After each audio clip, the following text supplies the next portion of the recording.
Hello, ladies and gentlemen. Good evening and welcome to News Talk with yours truly, Chris Anu, coming to you as usual from the great state of Texas, Houston, Texas, to be precise.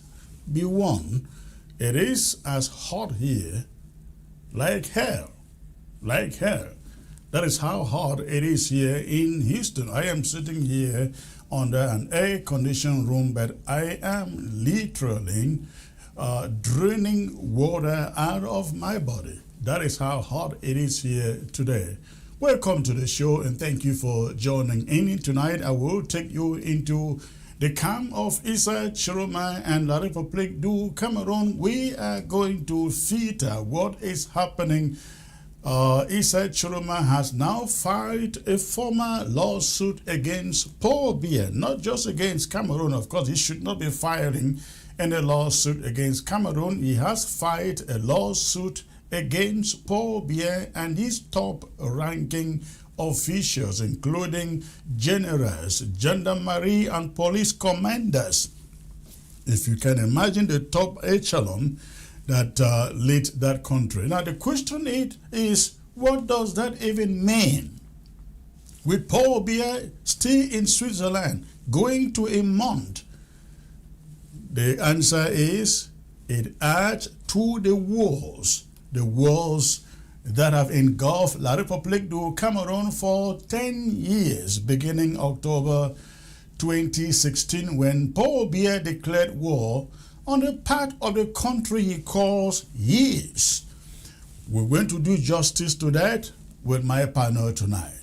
But we will also be discussing the visitation here on the show last week of SDF chairman Joshua O.C., the allegations he made on this show and his inability to explain exactly what the SDF stands for in terms of federation.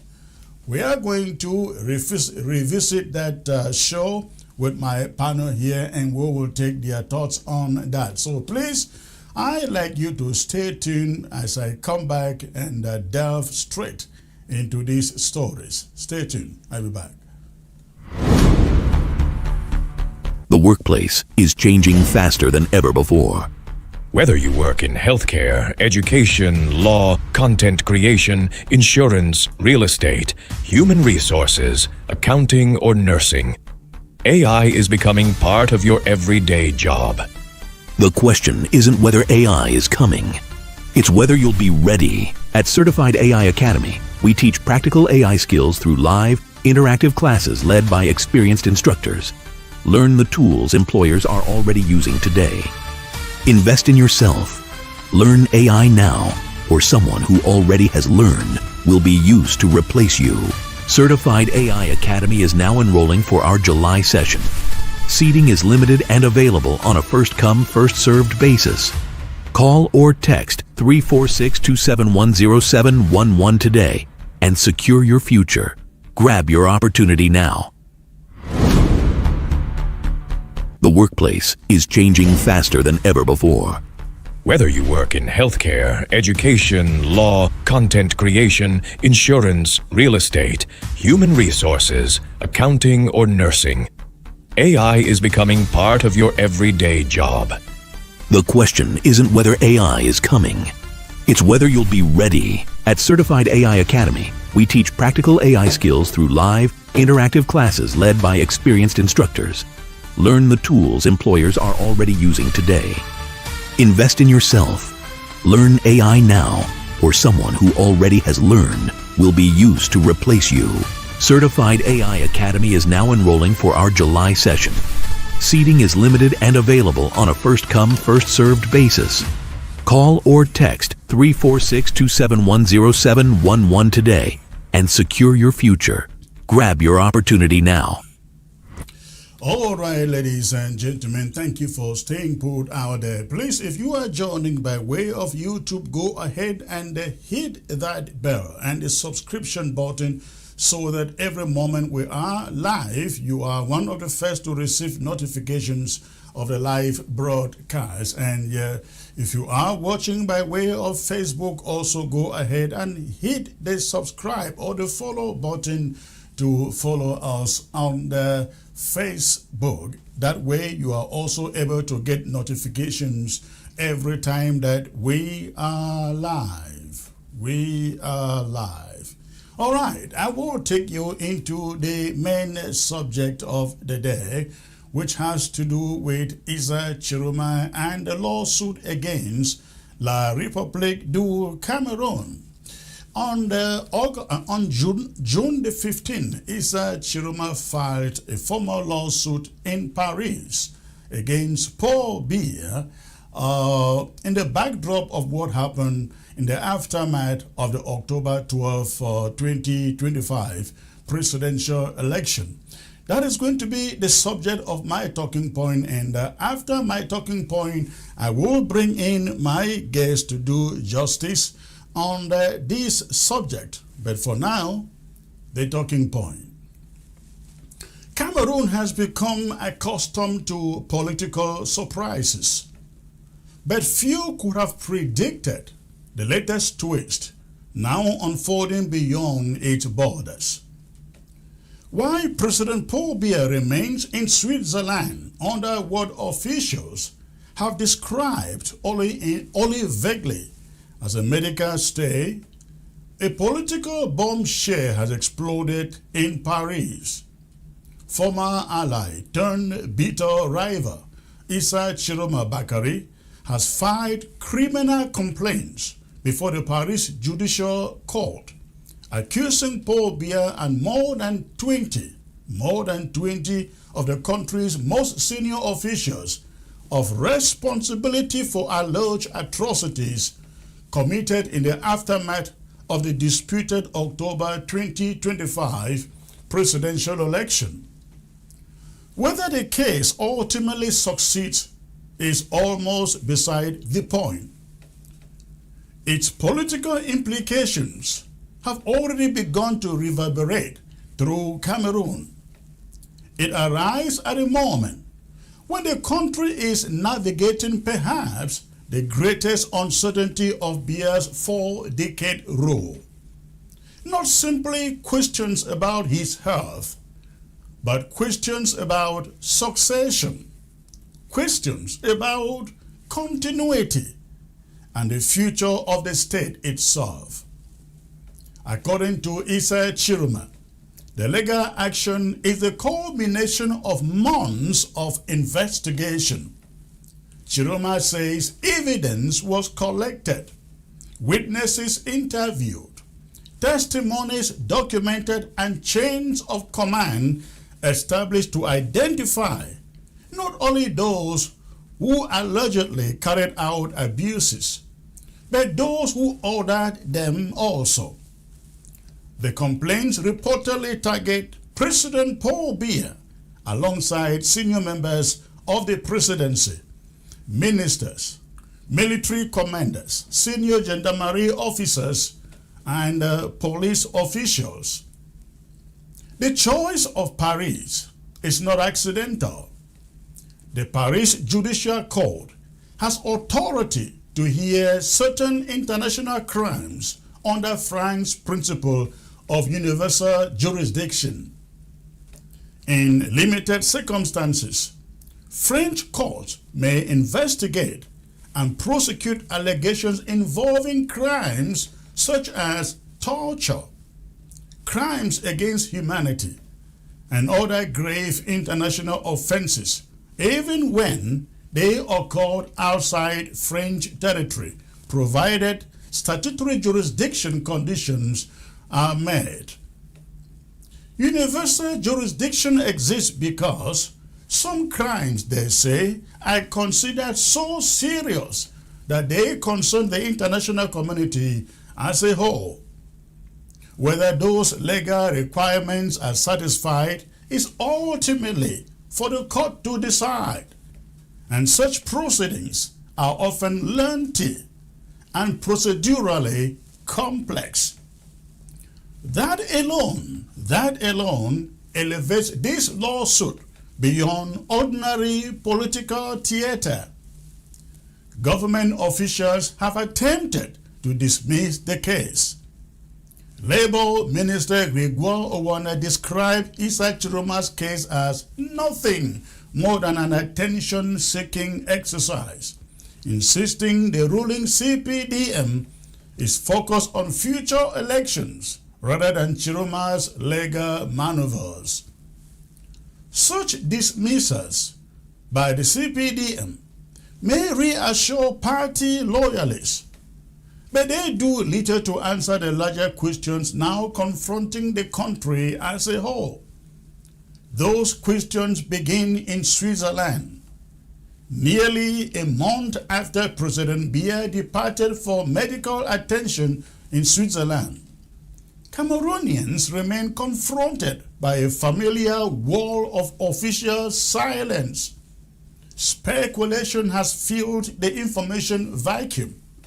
Rumors have multiplied because facts have not. In countries with transparent institutions, temporary presidential absences rarely generate national anxiety. But in Cameroon, the prolonged absence of a 98-year-old head of state inevitably raises concerns over governance and continuity. The uncertainty extends beyond the president's personal health. It is about succession.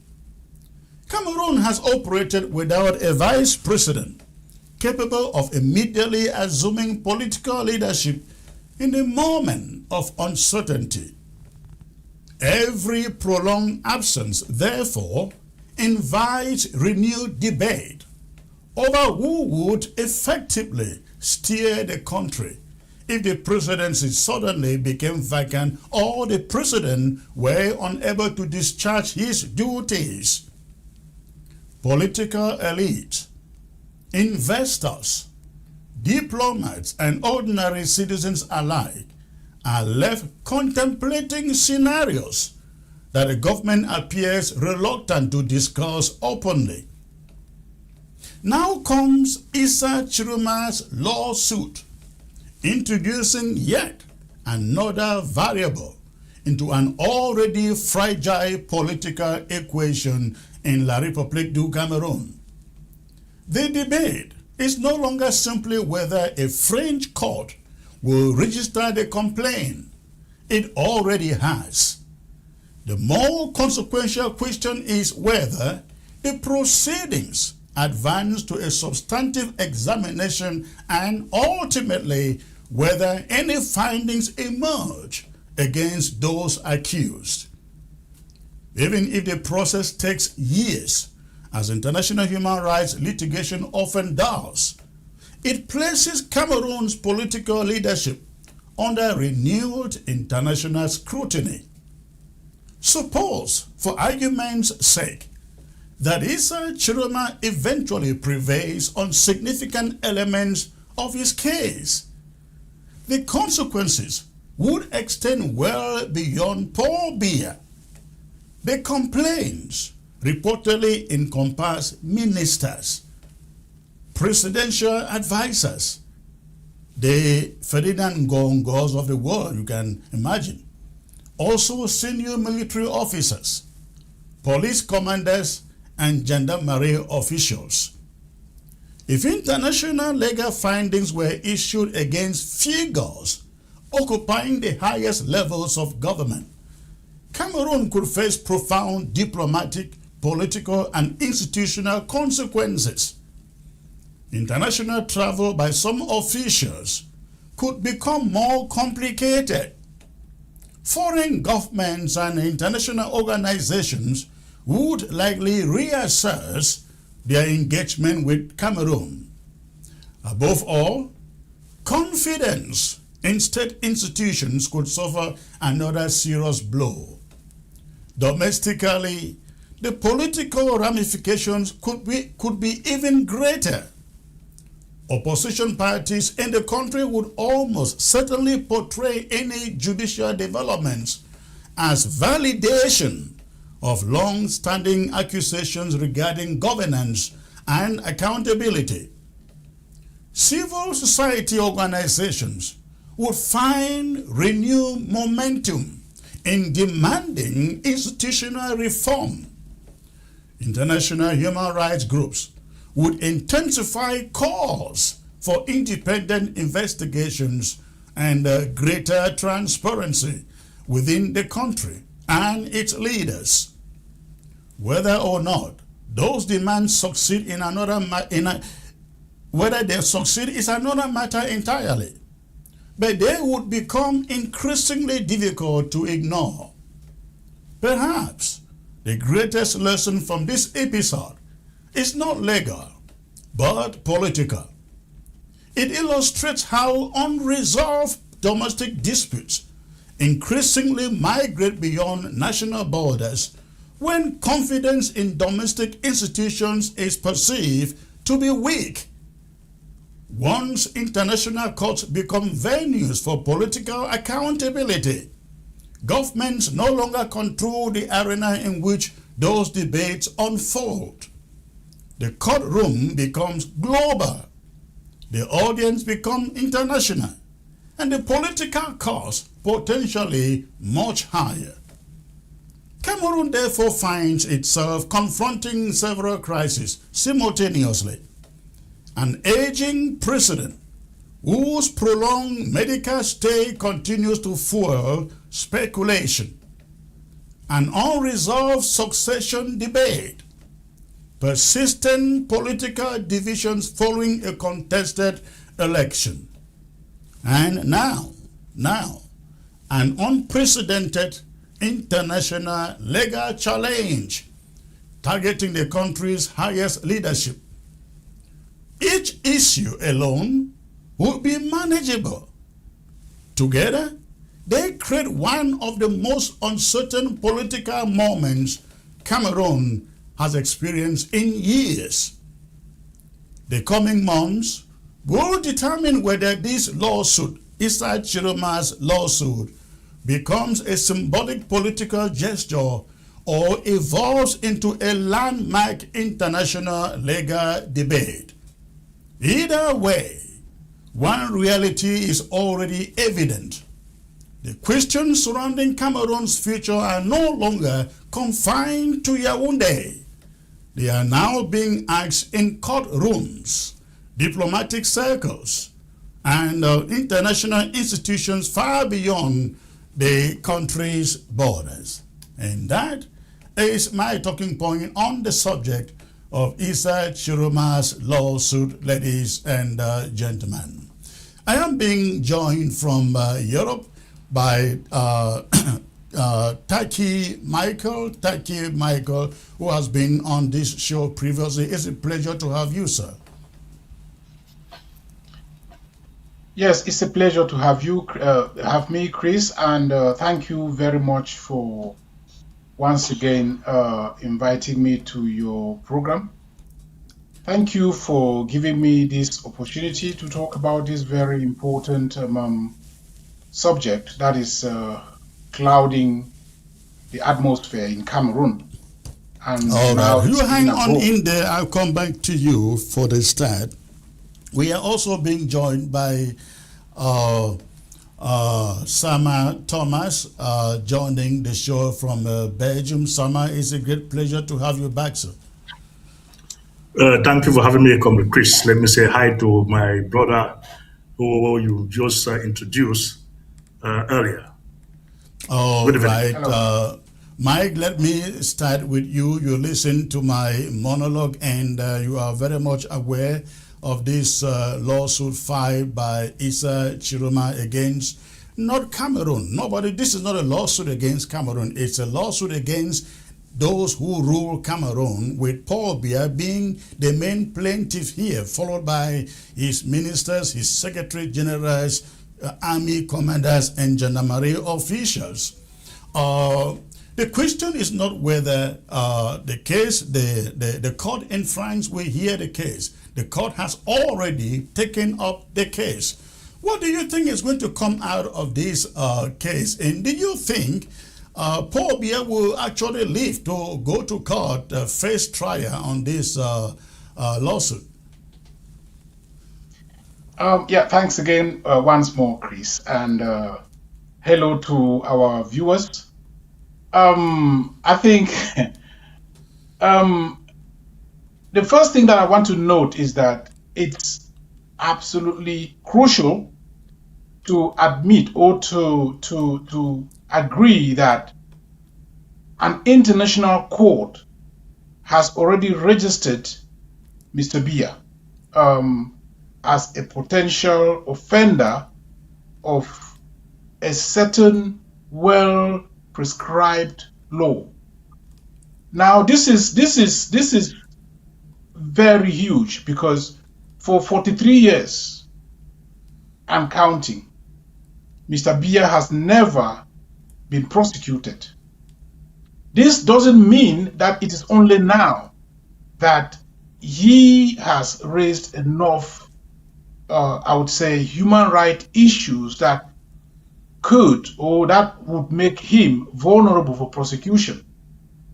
It's just, I would say, a kind of accumulated behavior that has led to this point where no one can bear it anymore. And Mr. Issa Tchiroma Bakari, who had been his inner circle, I would say, member, after having come out of it, he's realized that this guy, I know him very well, but let me perhaps ignore the past and look at the fresh evidence.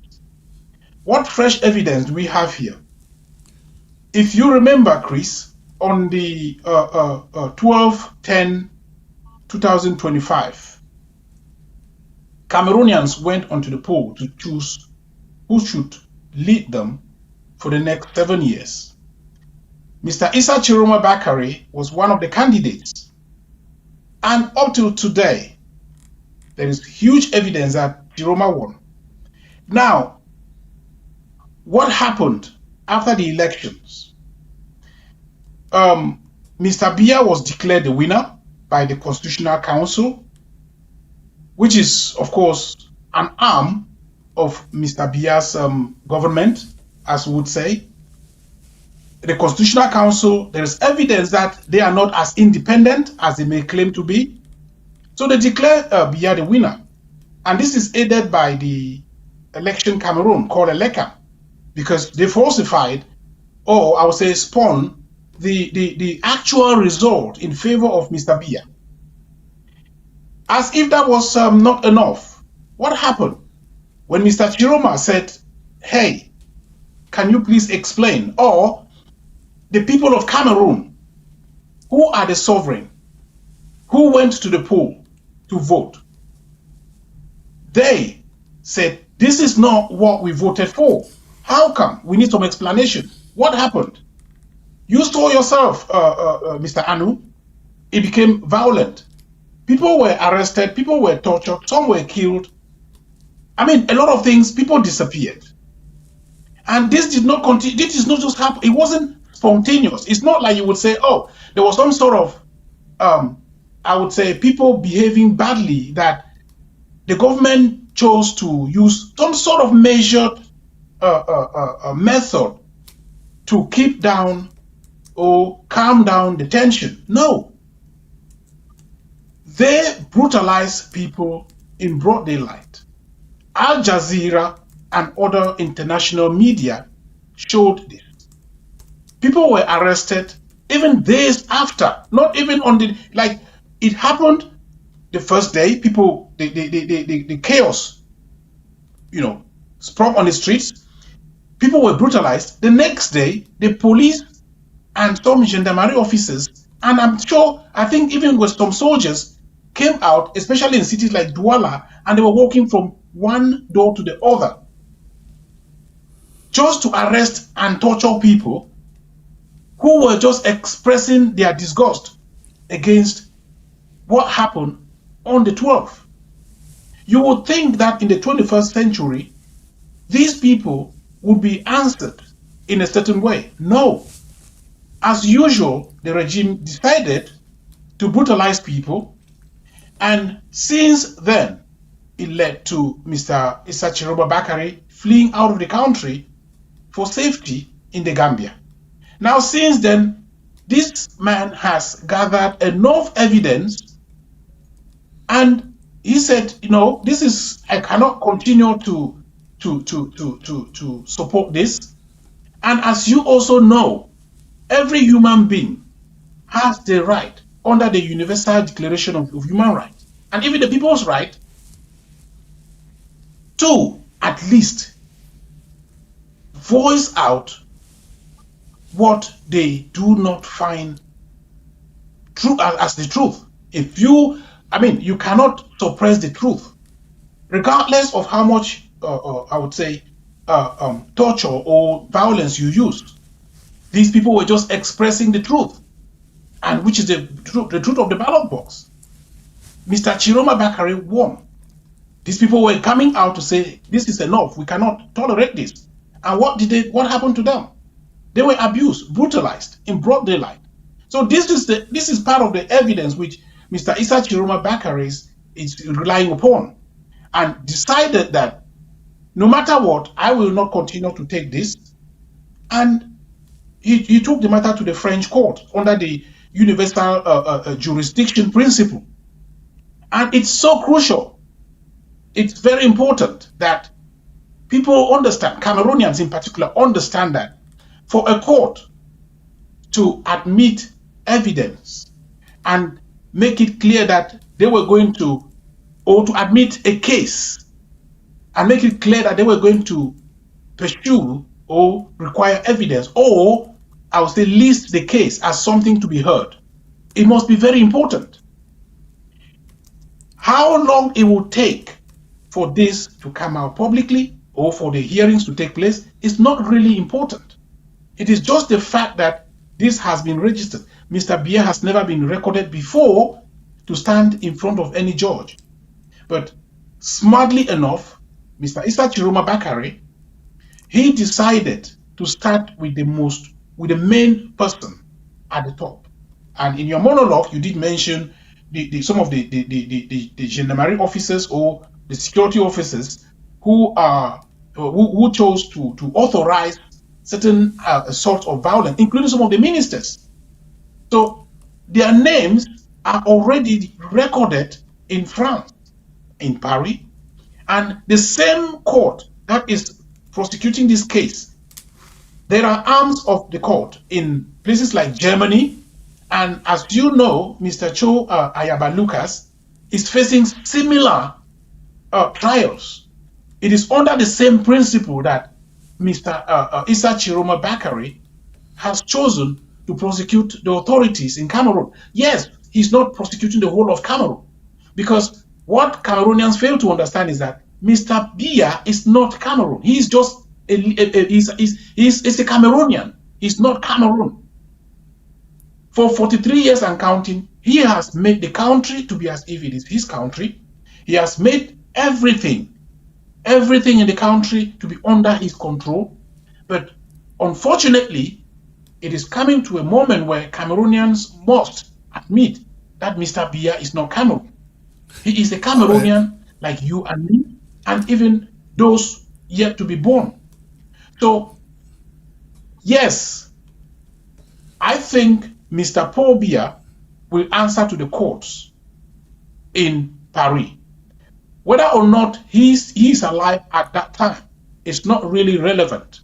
But the point is, he will have to answer. And that is a point I wanted to point out, because considering the health situation of Paul Biya, the man left the country June 7. It is almost a month now. Nobody has heard anything. There are reports that the man is taking treatment in hospital in Switzerland. So the chances of Biya ever having to appear in any court in Paris are not there. However, the chances that those who inherit him, the Ngongos and those other top ministers, the chances that they may have to appear in Paris are very much high. The question becomes, how much does that destabilize a new regime that Biya leaves behind? Well, I think, Chris, this is the thing. Biya has not yet left any regime behind. Mr. Issa Tchiroma Bakari is still the president-elect of Cameroon.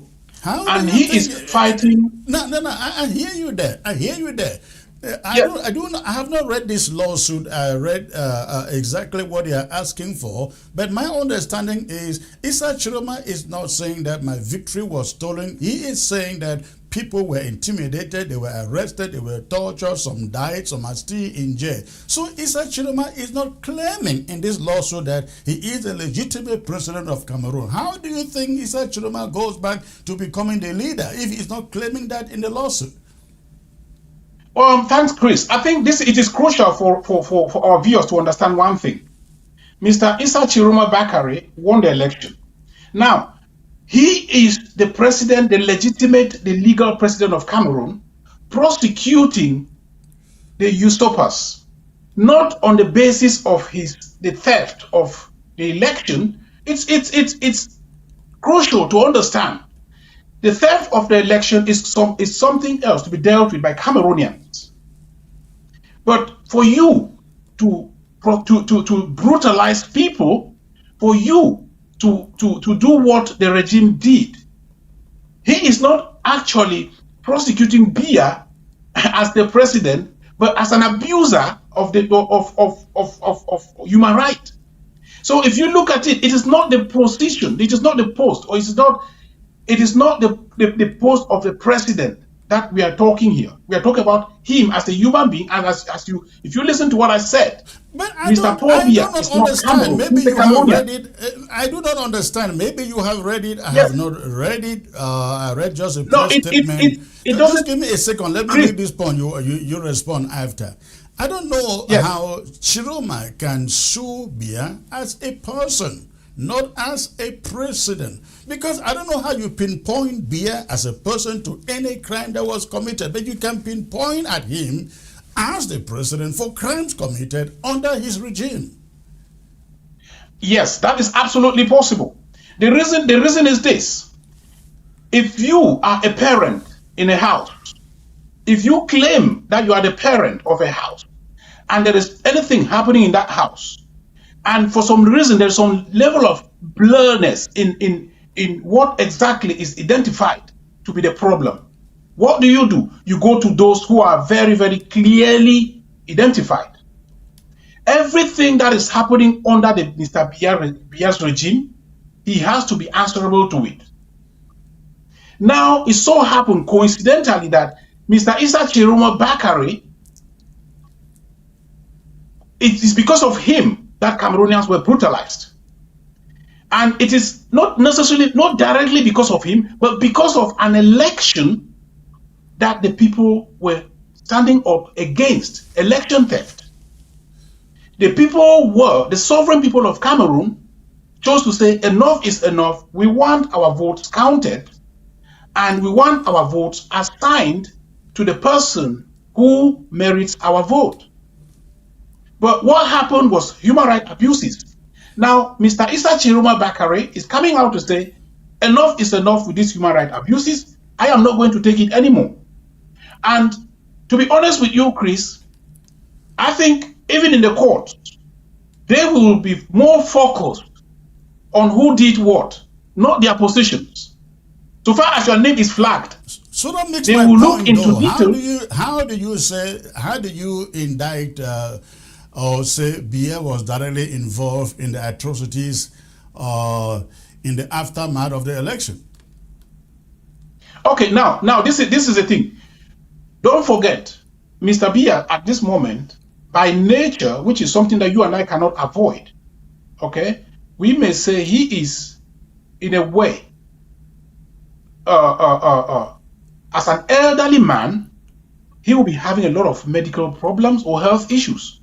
That means physically, he will not have that strength to go out of the street and brutalize people. However, he has authority. He can summon authorities to do whatever he wants them to do for him. So in that case, why not sue him as the authority? He is sued in both capacities. He is the president of Cameroon. In fact, he oversaw what happened. The acts, the human rights abuses happened under his watch, and because of that, there is evidence that he will have to present. Okay, let him go to court and say, well, I was not, I didn't even know what happened. But that is not going to be the case. Because if you don't know what happened, and it happened in your house, and at the same time, till now you and I are speaking, he is claiming to be the president of Cameroon, which we also know he is not. He wasn't elected. And it is because he wasn't elected that people came onto the street to say, you were not elected. He wasn't elected. Let's agree to that. However, Issa Tchiroma, again, in this court case, isn't saying, I want my legitimate victory restored through the court. Is it because the court does not have jurisdiction over that matter, or what? And exactly, that's the point. If he has to do that, he will go to the courts in Cameroon. It's an internal issue there. There are two things.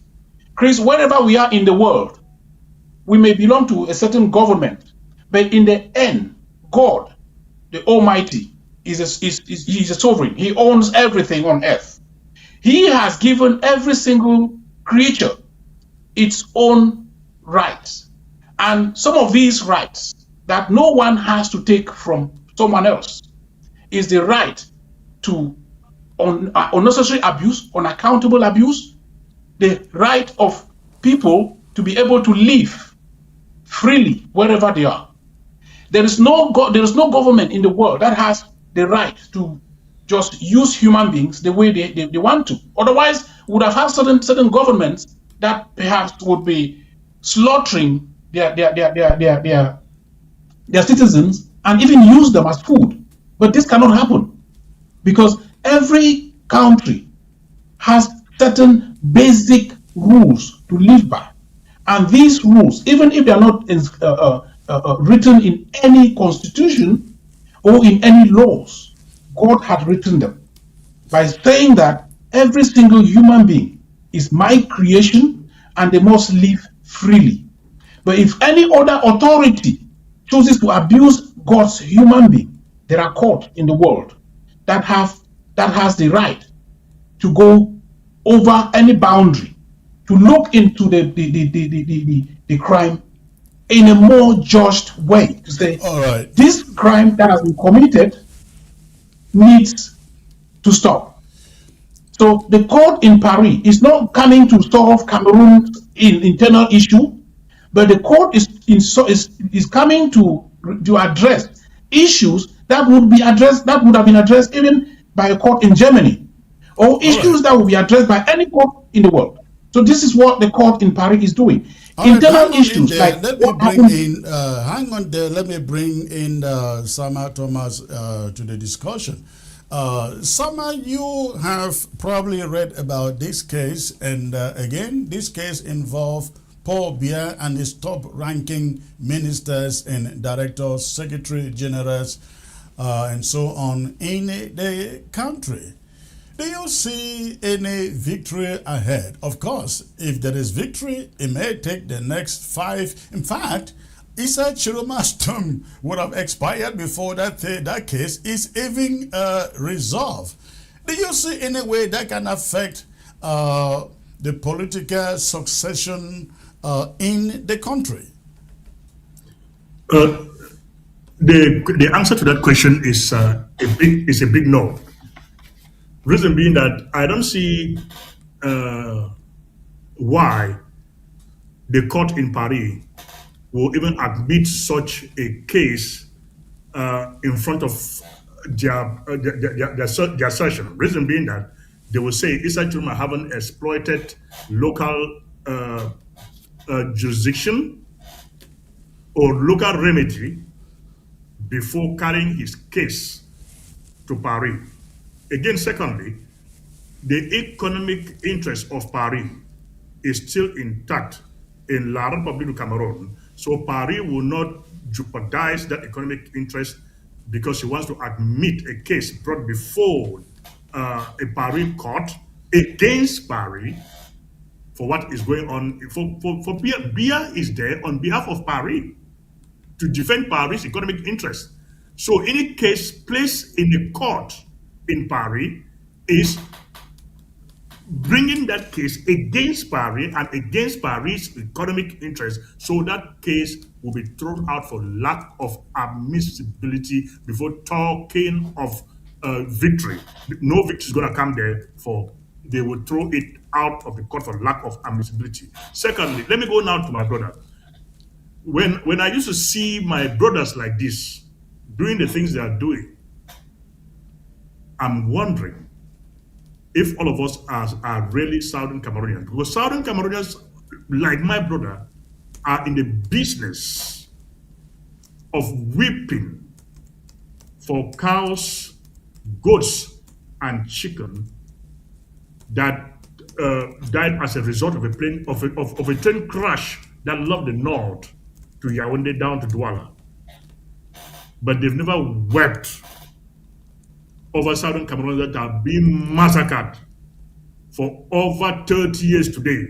Had it been Southern Cameroonians of this magnitude were weeping against their own brothers that are being massacred, I think we could have been somewhere today. But unfortunately, we haven't been weeping over our own. When I sit here and listen to my brother talk and the way he defends Issa Tchiroma about the atrocities committed in La République yesterday because of Issa Tchiroma's victory, this question comes to mind. Was it not this same Issa Tchiroma that sat on a television set on September, about 9 years ago, after the September massacre, and said no, that the Cameroon Provisional Army didn't kill anybody in the Southern Cameroons? Why is Issa Tchiroma now complaining that same Provisional Army that he defended, that didn't kill anybody in Southern Cameroons, killed somebody now in La République? Is it because it concerns him and his people? And my brother is here defending it, trying to tell us, trying to convince me that Issa Tchiroma is talking about the atrocities of yesterday that concerns him, but the atrocities of years gone were not atrocities, and it is only the atrocities committed now, of which no atrocity by me. If I want to ask my brother, how many people died as a result of the aftermath of Mr. Paul Biya's elections, that Issa Tchiroma knew what was going to happen was going to happen? Though he knew that Mr. Paul Biya was going to be the winner, but he still went in for the elections, and Mr. Paul Biya won. And he stood up disturbing Mr. Paul Biya's peace and his people. So what was he expecting from Mr. Paul Biya? He was going to send out his thugs to go against the people that were disturbing the peace of Mr. Paul Biya's nation. But Issa Tchiroma knew what was going to come. So everything that happens to Issa Tchiroma and La République was correct. For Issa Tchiroma has appreciated it when it happened to the people of Southern Cameroons, and I seated here, I appreciated it as it happens to him, and nothing has even happened to him. When Frundi was robbed of his victory, Issa Tchiroma supported Paul Biya. When Kamko was robbed of his victory, Issa Tchiroma supported Paul Biya. When the people of Southern Cameroon have been massacred all along, Issa Tchiroma supported Paul Biya. Was he blind, or his eyes choose and pick which is the crime and which is not the crime? So can my brother tell me if what happened to Issa Tchiroma was a crime, and all the crimes that Mr. Paul Biya has committed in years and decades past were not crime? Why didn't Issa Tchiroma include all those crimes in his lawsuit against Paul Biya in Paris now? Or was he afraid that if he brought in all those crimes and included into his lawsuit, the Paris will also bring him into the same lawsuit, that you were part and parcel of that crime? Or what was the reason that he chose to pinpoint only what happened less than 6 months ago? Secondly, for the past 10 years, Comrade Chris, if Issa Tchiroma is knowledgeable enough, he couldn't have sued Mr. Paul Biya in any court in Paris. For Paul Biya has forfeited his signature as the head of state to Ferdinand Ngongo. That is the person running La Republic for the past 10 years, not Mr. Paul Biya's signatory. Mr. Paul Biya is but a figurehead. If you bring Mr. Paul Biya in front of a Paris court, and Mr. Paul Biya played the game that he played in America when Biden invited him there, asking where he is, do you think that court will sit there to look at Mr. Paul Biya with asking, where am I? To judge Mr. Paul Biya in that court, it is going to fail. The whole case will collapse as of that moment, for you cannot judge a madman unless you, the judge, doing that, you yourself, you are mad. Sama, let me get to, you see the headline on your screen there. Tchiroma appoints Secretary General and Director of Civil Cabinet. This came up just about an hour before we came live. Now, these appointments are coming at a moment when everybody is thinking Tchiroma is done, everything is over. But besides that, these are the kind of appointments that were expected of him right after he complained the elections were stolen. Everybody was saying, appoint your cabinet, appoint your cabinet. Now he comes out appointing a Secretary General and a Director of Civil Cabinet. I think the Secretary General is the mayor of, is it Douala 5? We have the images here, but we have to put the names on it. This is, I think this guy, let me see what his name is. The guy you are looking at there is, I think that is Ngacho Riguro, as Secretary General, and Joseph Espoir, the one you are seeing, the mayor of Douala 5, as Director of the CB Cabinet for Issa Tchiroma. Those are the faces. Two of them. He made only 2 appointments. Again, the guy you see on your screen, who is currently mayor of Douala 5, called Joseph Espoir, and Ngacho Rigoro as the Secretary General. Those were appointments, again, made today about an hour ago before we came on live. But that takes us back to the question, why now? Why is it important now? Everybody is thinking it is over. Tchiroma was supposed to do this on the day that the elections were announced and declared in favor of Paul Biya. What meaning does it make at the moment, Sama? This is just too little, too late. For the moment Tchiroma could have come up with a cabinet was when he declared himself winner of the elections before the declaration of Paul Biya as the winner came out from the so-called sham Supreme, I don't know what they call it, Supreme Court, or they call it Constitutional Council. Had it been Tchiroma has declared his cabinet before that action on that day, we don't know who could have come out to say that is the real government, and that is a government was supported in La Republic Cameroon. America could have come up to say that is the government that won the elections, and that is the government we recognize. The European Union could have come up to say that is the government we recognize, but he failed to do that. He has allowed Mr. Paul Biya to be settled and comfortable where he is. Everybody has endorsed Mr. Paul Biya. The American government has said we give him the go-ahead for their economic interest as is protected, and you are coming up to appoint a cabinet. And again, what he's doing now is to set these guys on their heels. For Ngongo is going to get some of his thugs to go after these guys like they did to Martinez Nzoko and the other guy that was arrested and killed at Kondengi, the guy from Douala. So what Tchiroma is doing now is putting the lives of these guys at stake. If they don't run out for their lives, they'll be picked up by Mr. Paul Biya, and before you hear anything about them again, they are gone. So Mr. Tchiroma, what he's doing now is placing some people's lives at risk.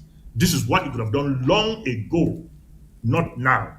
Maybe Paul Biya could have not been in that country calling himself the president. He, Tchiroma, could have been the one pursuing Paul Biya where Paul Biya is now, and not the other way round.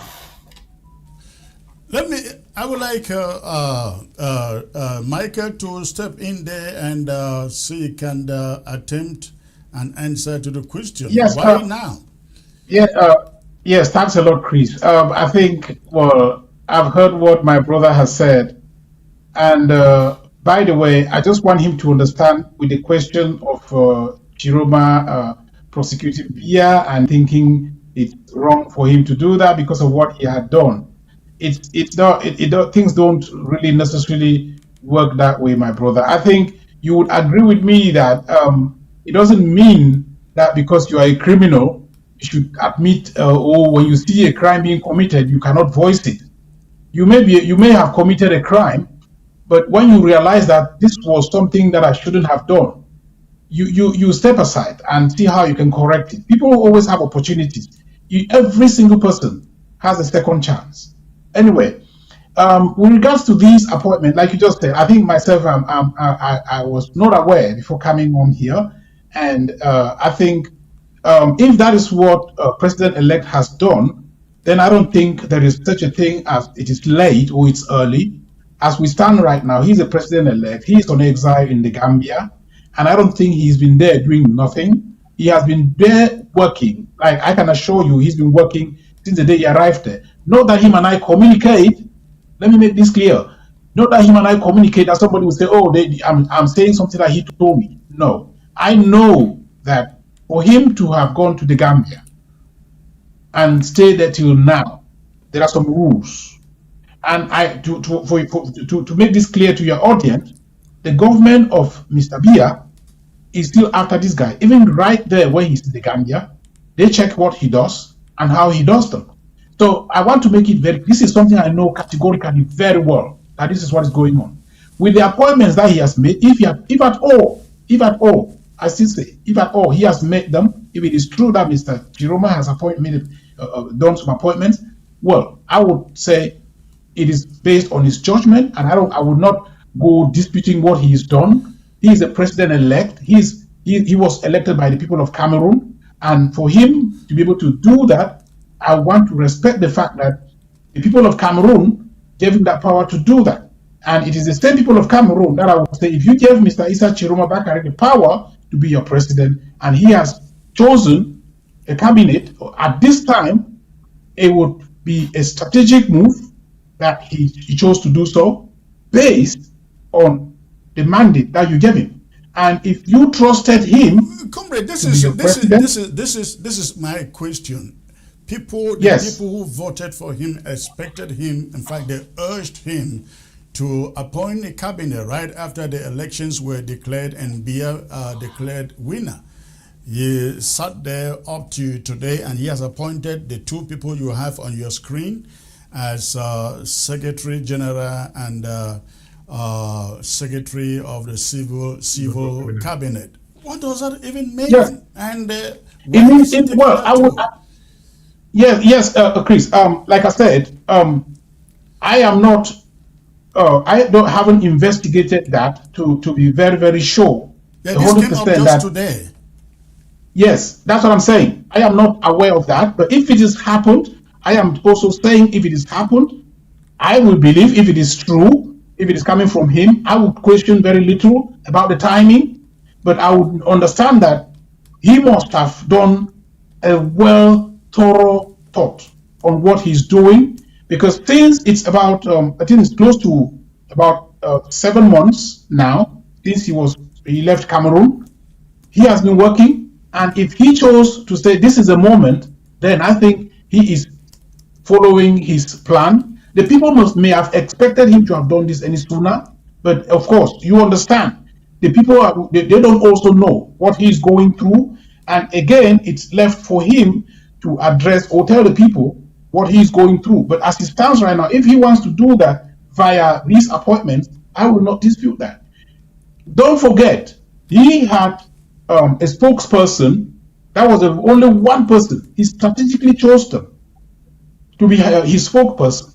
All right. So I think Mr. Issa Tchiroma Bakare is a smart person. he should know exactly what he's doing. And he has some people that he's working with that I know, and they are very good people as well, smart people who are very, very savvy of the international diplomacy and how things work.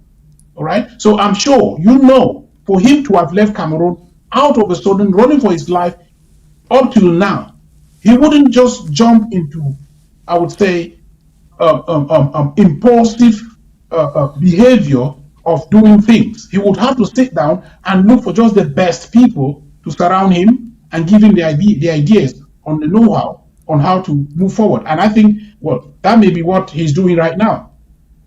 Well, let's wait and see what that does. Sam, I give you the last word on this. Well, I cannot say that's the last kick of a dying horse. For the horse has already died, so it cannot kick anything. So for me, it's just a waste of time that Mr. Issa Tchiroma is appointing some people as cabinet members of his government while he is on exile. If these guys are arrested today or tomorrow or killed, who will be that cabinet member? So, like I've said, it's just a waste of time. All right. Let's hope it is not a waste of time. Let's hope there is indeed a plan behind this, and then we wait to see what that plan would look like at the end of the day. So he is now having to face Paul Biya and also a lawsuit. And also a cabinet appointment, at least 2 cabinet members that we have seen. I got that news from his official, Issa Tchiroma official website just about an hour before we came live. And I think Mike is right. We're hoping that the official spokesperson puts out a statement confirming those appointments or refuting them. For a moment, we're going to take a brief break out. When we come back, we're going to revisit the show of last week with Joshua O.C. Stay put, please. I'll be right back. The workplace is changing faster than ever before. Whether you work in healthcare, education, law, content creation, insurance, real estate, human resources, accounting, or nursing, AI is becoming part of your everyday job. The question isn't whether AI is coming. It's whether you'll be ready. At Certified AI Academy, we teach practical AI skills through live, interactive classes led by experienced instructors. Learn the tools employers are already using today. Invest in yourself. Learn AI now, or someone who already has learned will be used to replace you. Certified AI Academy is now enrolling for our July session. Seating is limited and available on a first-come, first-served basis. Call or text 346-271-0711 today and secure your future. Grab your opportunity now. The workplace is changing faster than ever before.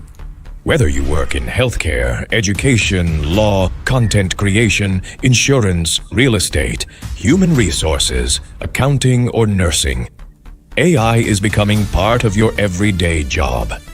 The question isn't whether AI is coming.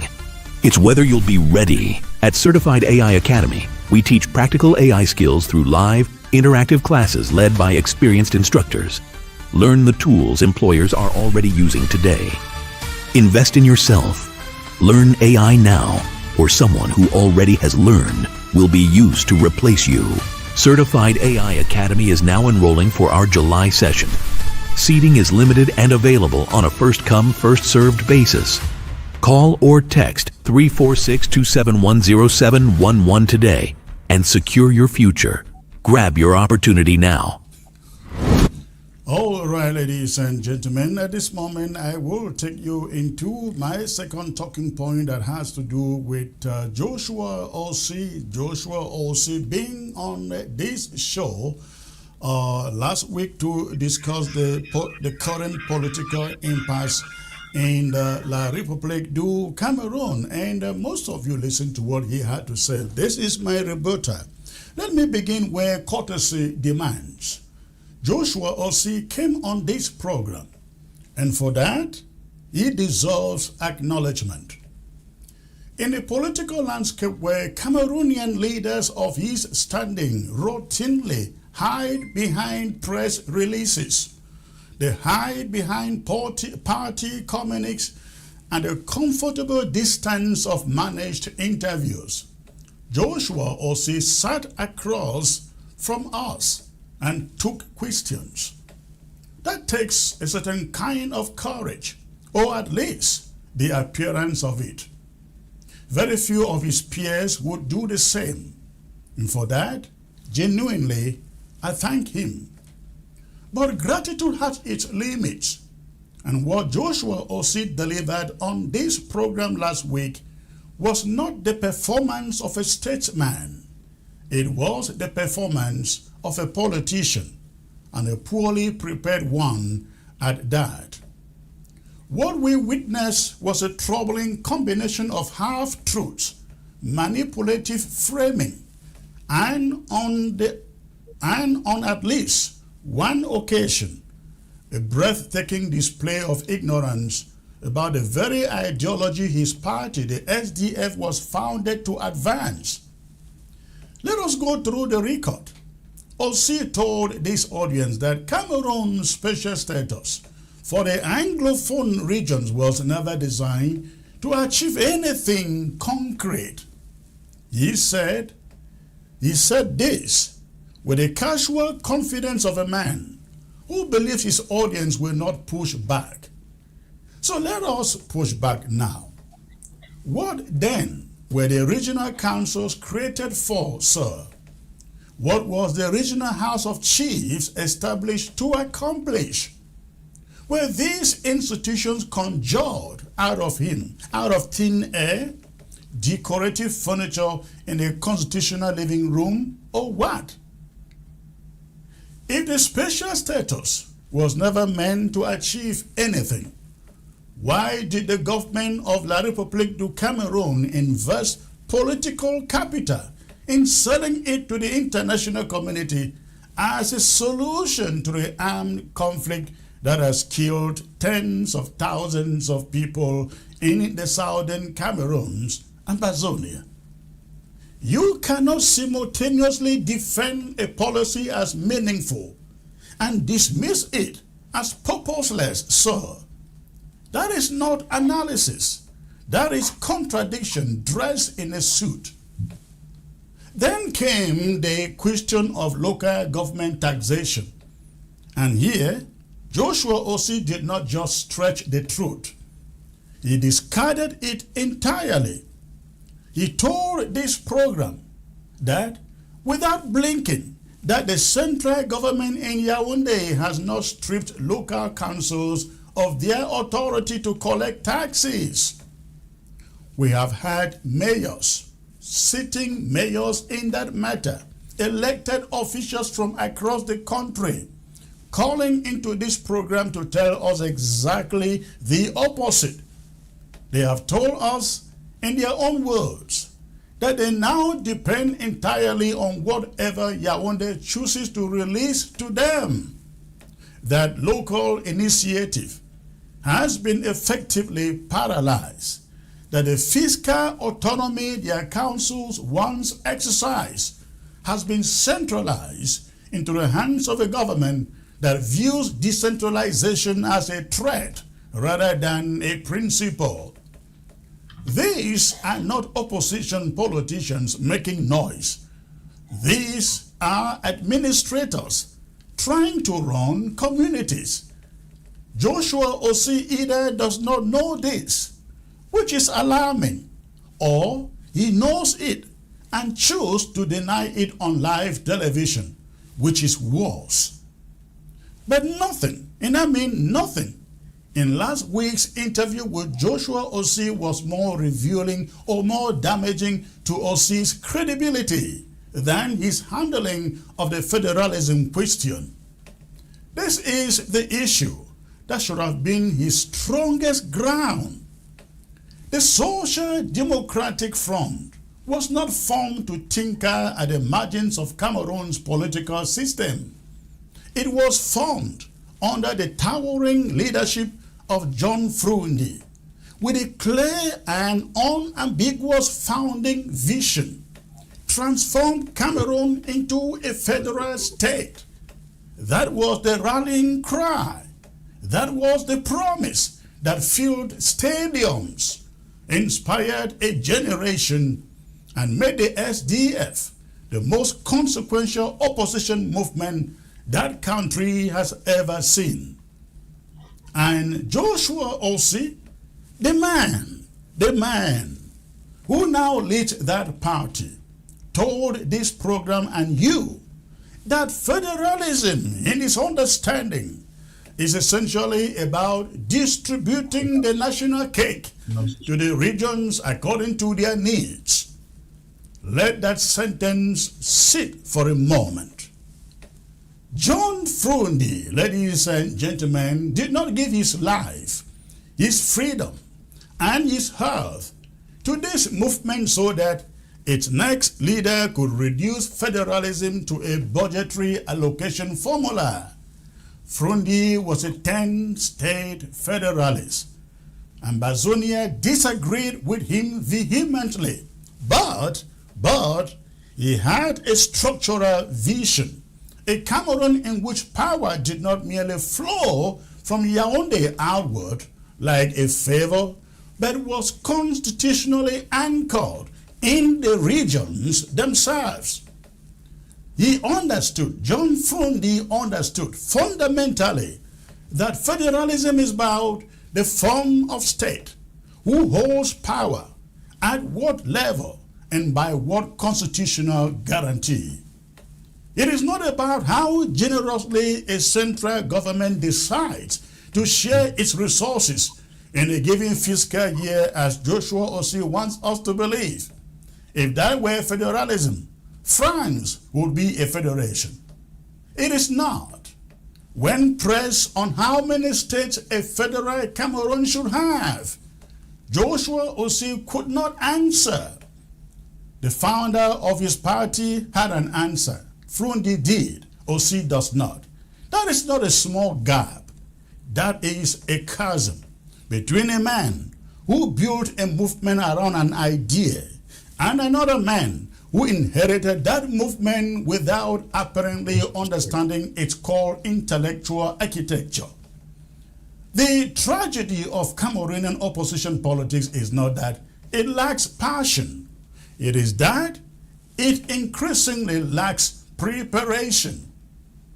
Leaders who cannot articulate the policies they claim to champion.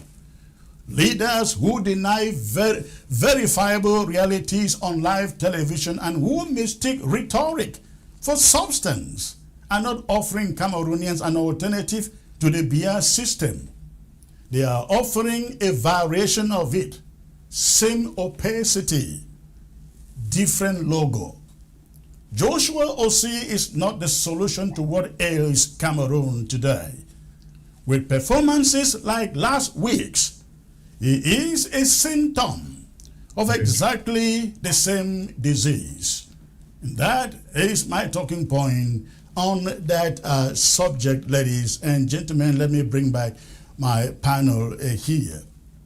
Let me start with you, Sama Thomas. I think it was in 2019 or 2018 or 2020, one of those, when Chairman John Frundi came visiting the USA. He wanted to meet with all the Ambazonian stakeholders and leaders. Ambazonian stakeholders did not want to meet with him until certain guarantees were made. What would be discussed was arrived at.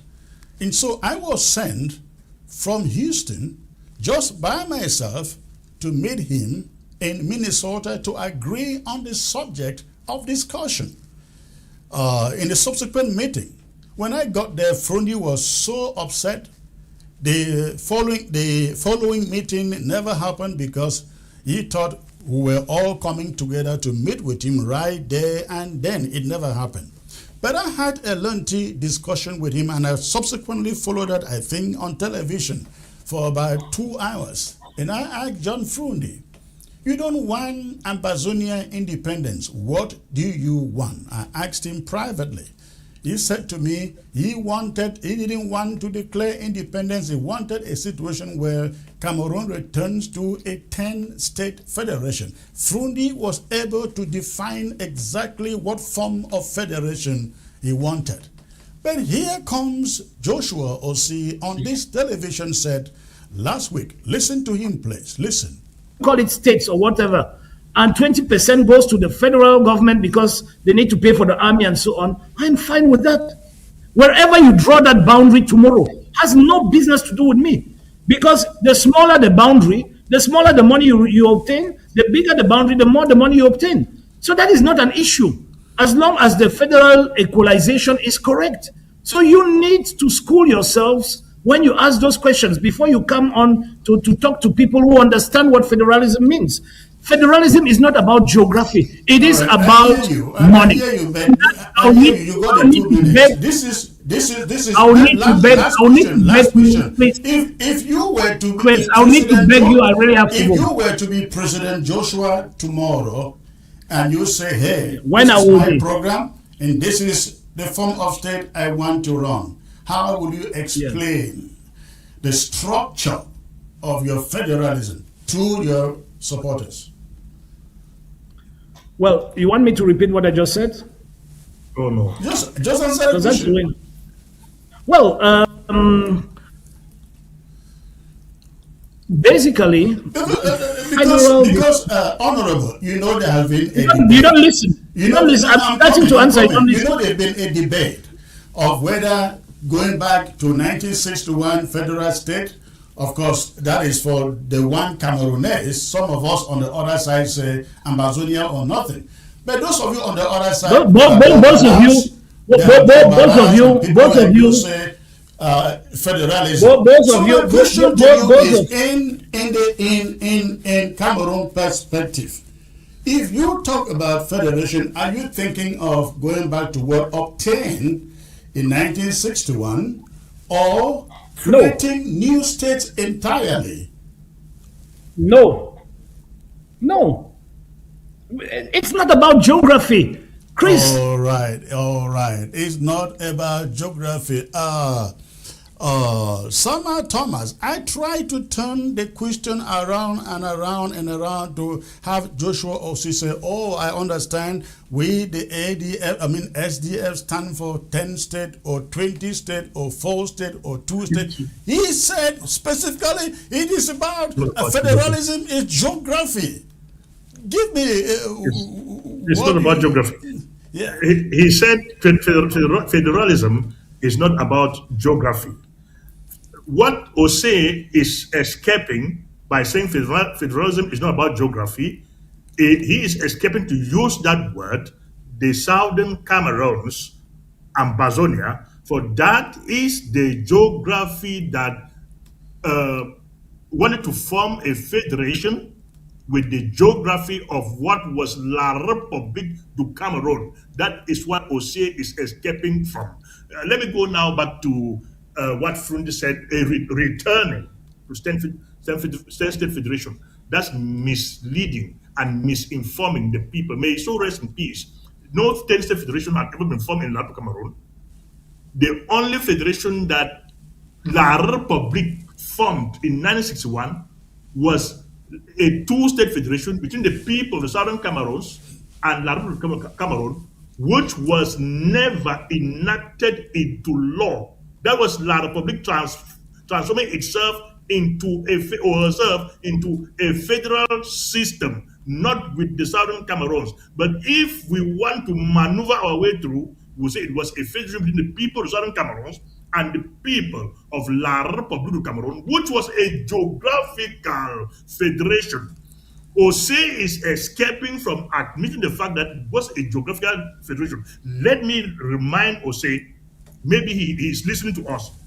In 1994 or so, if I'm not mistaken, if not 1994, 1993, when the SDF was going for the Bafoussam Convention, the people of Bamenda said the SDF and Mr. Frunji have been escaping from the issue of federation. It must be tabled. It must be put on the table of the Convention of Bafoussam. We met in Bamenda to discuss how many states, because we were fighting that it must be two-state federation, which Frunji pleaded and said we should make it a four-state federation: the North, the Center, West and Littoral, and the Southern Cameroon, which we were still against. We said that we should return to the two-state federation. And by the end of the day, we come to a consensus that, okay, let us accept the four. But when that four was placed at the table of the convention in Bafoussam, the convention went into two. For the La Republican citizens didn't understand anything about a federation. This, no matter what was explained to them about the four-state federation, they didn't accept it. They left. They almost scattered the convention, and that was when the SDF died in La Republic of Cameroon. For their concept of a federation from time immemorial had been, if they accept a federation, the Southern Cameroon is gone. So over our graves, we will never accept a federation. Now, Osei doesn't even understand what a federation is. To Osei, his federation is about financial federation. He made a statement about the collection of funds and centralization of the collection of funds. Mr. Joseph Osei, in Europe, the people that control the police are the municipalities. The municipal councillors or mayors controls the police. But in a banana republic like La Republic of Cameroon, and I believe in America, it is the council that controls the police. In Europe, it's the council that controls the police. You have what they call federal police or central police and municipal police. They are under, they have the same training, but they are selected. Others go to this branch, others go to this branch.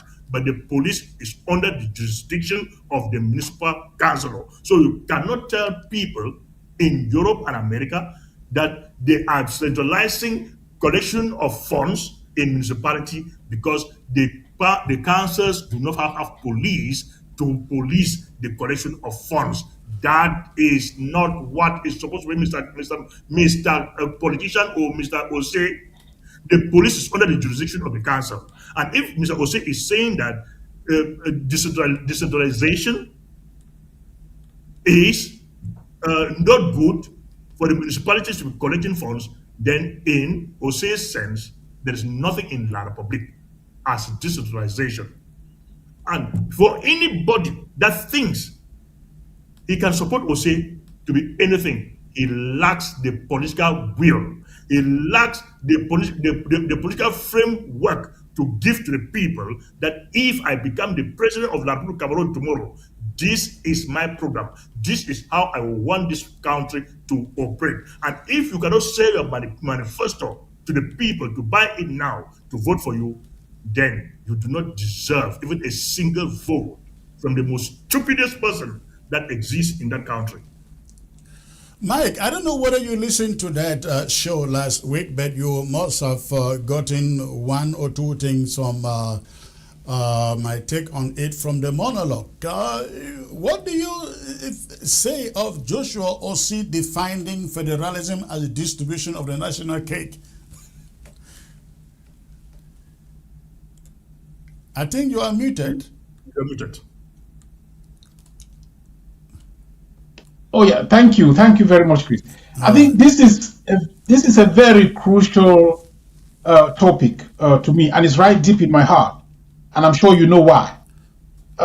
As the chair of the Coalition of Cameroon Federalist Groups and Activists, CCFGA, we have come out with what we call a pocket book, and this pocket book is full of substance that has been gathered based on a thorough understanding of federalism, regardless of how many states. There is no point in time in that book that we talk about distribution of funds. Nothing. Now, I did follow the program, and I got to a point, to be honest with you, and left, because I saw this thing a little bit too difficult for me to actually understand that after all this while, for 10 years today and counting, there's a big problem in the former Southern Cameroon. There are some of my brothers who say a total separation is the only way out. And yes, they have a reason for that. They have the right. And then some of us say, no, I think federalism can solve the same problem that would, or give us the same solutions that we would get from being a completely separate state. To see someone like Mr. Osi coming here to talk about distribution of funds made me to feel a little bit sad, because that is exactly what Biya is doing now. Even though he's doing so badly, Biya is merely using a decentralized unitary state to intimidate the people, claw back every small penny that they must have got from the people, from the local taxes, local councils, like you just did there in your monologue by saying that recently the government of Mr. Biya were passed a law to dip hands into the pockets of local councils. This is what federalism comes to prohibit. My brother just mentioned about the police. I think there are many lots of very, very substantial institutions that a federal system or a federal state procure for the people of that locality. And for somebody to come and reduce them to financial, I think it shows the complete, I would say, misunderstanding or shallow understanding of what a federal system is all about. And let me say the truth, Chris. During the campaign, the presidential campaign last year, someone from the SDF, in my capacity as the chair of the coalition, CCFGA, sent me the manifesto of SDF, part of which contains a detailed analysis of their own vision of a federal system in Cameroon. And to be honest, based on that evidence, SDF, I don't know whether they still stand by that, would have been the best in terms of representation of an idea or what they have as a potential for a federal system in Cameroon. I saw that document. It was very detailed, and it gave quite a lot of information that was partly anchored on what the coalition of Cameroon federalist groups and activists is all about. But I'm so shocked to listen to what Austin said.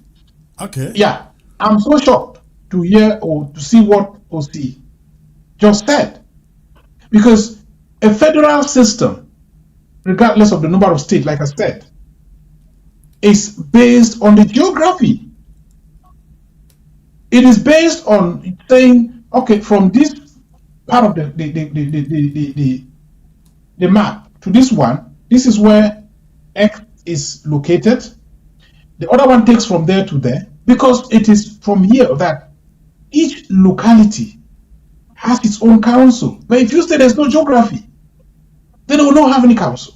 There will be no locality. So it's something that I still don't understand, because even at this particular moment where we have a very poor decentralized system in Cameroon, we still have the Northwest, and inside the Northwest, for example, you still have divisions, or you still have local councils that have at least a certain level of boundary.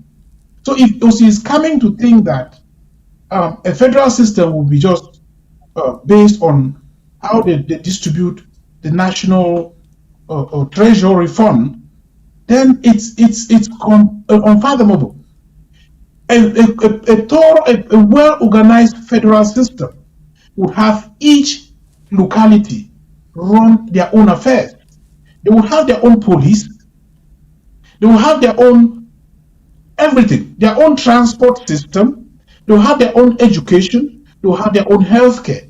All of these separated from their neighbors. There will be a competitive system where the other localities, the name B, may choose to study and understand and perhaps copy what another locality is doing to better the life of their people.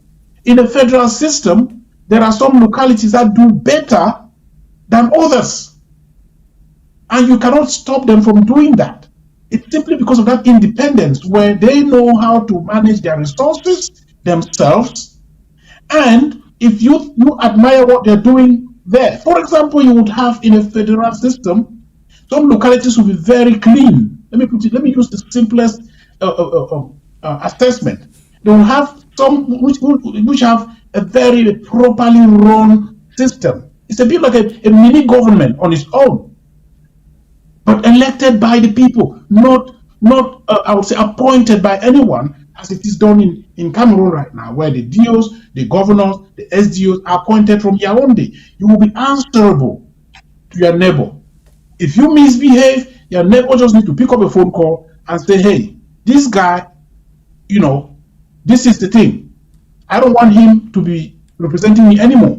Simple. He will not have to call anybody in Yaoundé or to call anybody. No, you will be answerable to your neighbor directly. That is what a federal system is all about. Your people elect you to represent them. If you mess up, you are accountable to them right there.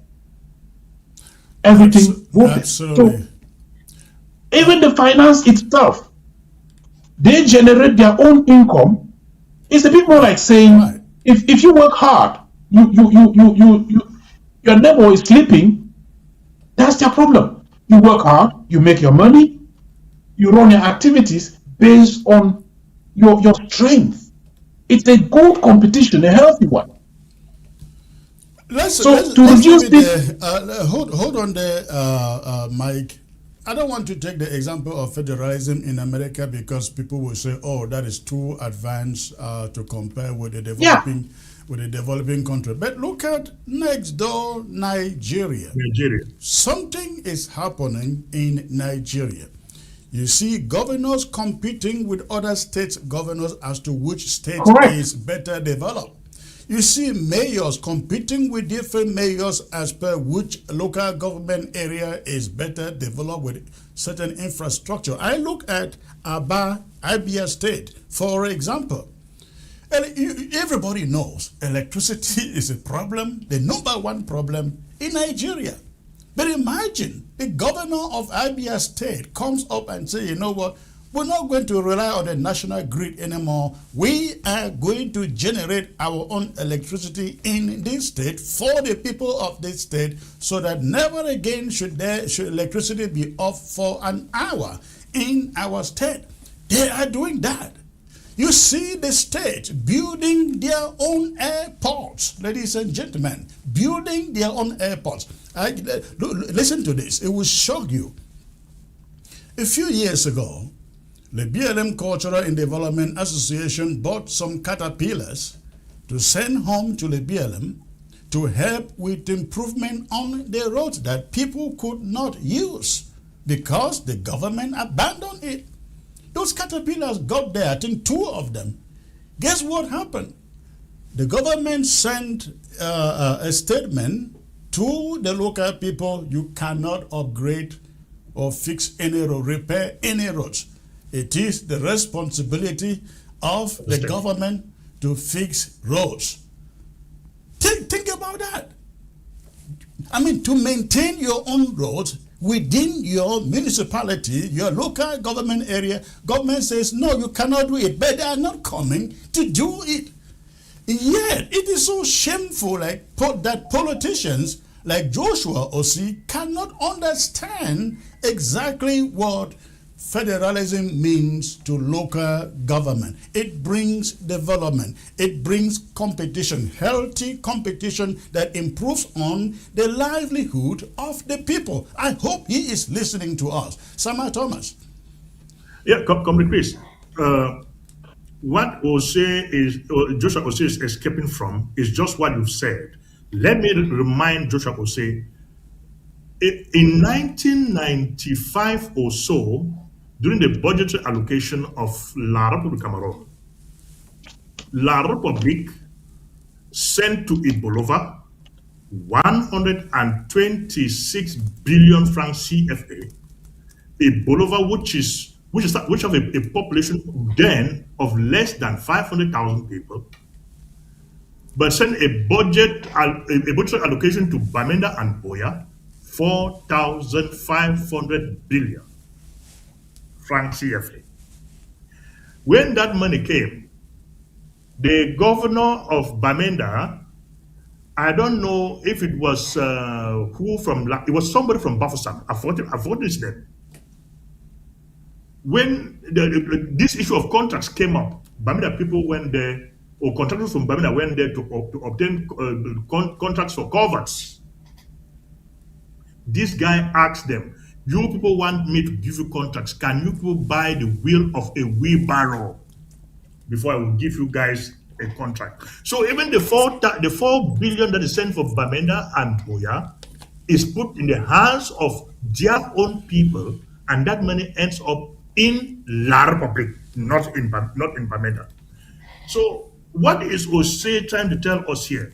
That the people of Bamenda, by his own assertion of a federation, financial federation, not a geographical federation, and the people must not be allowed to raise their funds to develop themselves. We must not be allowed, like we are building schools now. Had it been the people of the Southern Cameroon who were not building schools through the help of the PTA, do you think any school could have been built in the Southern Cameroons, Chris? And my brother sitting there.